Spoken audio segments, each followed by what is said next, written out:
argachuun hunda caalaa baay'ee nama gammachiisa. Namni kamuu jaalatamuu barbaadamuu ni barbaada jechuudha. Akkuma duratti isiniin jedhee kunis uumama keessaa tokko jechuudha. Fedhii uumamaa keessaa tokko nama biraatiin barbaadamuu, nama biraatiin jaalatamuu wanti waan sun gahe hin jiru jechuudha. Uumama Rabbii irraati jechuudha. Garuu maloota armaan gadii kana kaan amma isinii himuu deemu kana fayyadama. Keessumattuu dubartoota akkamitti dhiira jaalattan tokko argachuu dandeessanii gaafii kana akka isinii deebisaa jechuudha. Haalli maloonni armaan gadii isinii kaa'u kuni maloota qo'annoo beektonni waa'ee jaalalaa keessumattuu yeroo dheeraa fudhatanii qoratanii qorannoo irratti hundaa'ee jechuudha. Malootaan 10 kan hojiirra oolchinaa dhiira jaalattan sun harka keessan keessa qabdu jechuudha. Kanaafuu dubartoonni maloota armaan gadii kana hojii irra oolchaa sirriitti na dhaggeeffadha isiniin jedha. Maloonni kun maloota 10.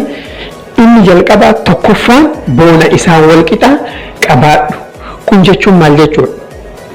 Dhiironni baay'een dheerina qaama isaaniitiin, maallaqa isaaniitiin, beekumsa isaaniitiin, dandeettii isaaniitiin, arraba isaaniitiin, afaan akkaataa itti dubbatanii amansiisaniin waan qabanii jedhanii yaadanii hundaanuu ni boonuu jechuudha. Kana jechuun shamarran dafne argannaa, dafanii kufuu ka jedhu qalbii keessaa qabu jechuudha. Waan qabanii boonan jechuudha warri dhiiraa.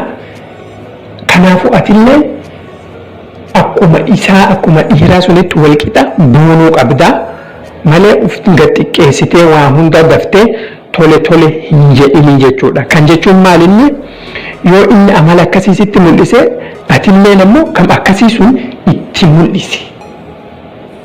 Maalifin akkuma waan meeshaan qaaliin tokko dafeen argamu waan garaagaraa itti barbaaddee argattaa jechuudha. Keessumattuu dhiirri amala akkamii qabdi yoo shamarreen tokko daftee tole jetteen irraa dhiyeessuu eegalti. Ammoo waatiin diddee yookaan ammoo akkuma inni si boonu atillee itti boonte isin maaliif akkana boontii? Maaliif akkanatti na diddii ka jedhu si morkataa jechuudha. Si morkachuuf jecha si argataa haala kamiin jaalala keesseenaa jechuudha. Kanaafuu atillee boona yoo boontu qixa isaa boonuu qabda. Akkuma duratti isiniin jedhe meeshaan qaaliin gatii qaalii malee argamu. Kanaafuu atillee daftee of xiqqeessitee yookaan ammoo waan inni isin jedhe hunda tole jettee jala hin bu'in. Yoo jala buute waan barbaadu sirraa argate san booda si dhiyeessuu eegalaa jechuudha. Kanaafuu atillee akkuma isaa boona isaatiin walqixa deemuu qabdaa jechuudha. Inni tokkoffaan boona isaatiin walqixa qabaadhu, jala hin bu'in, daftee jala hin bu'in, suutuma itti deemtaa jechuudha. Lammaffaan dhiira jaalatte sani waan inni barbaadu godhiifi.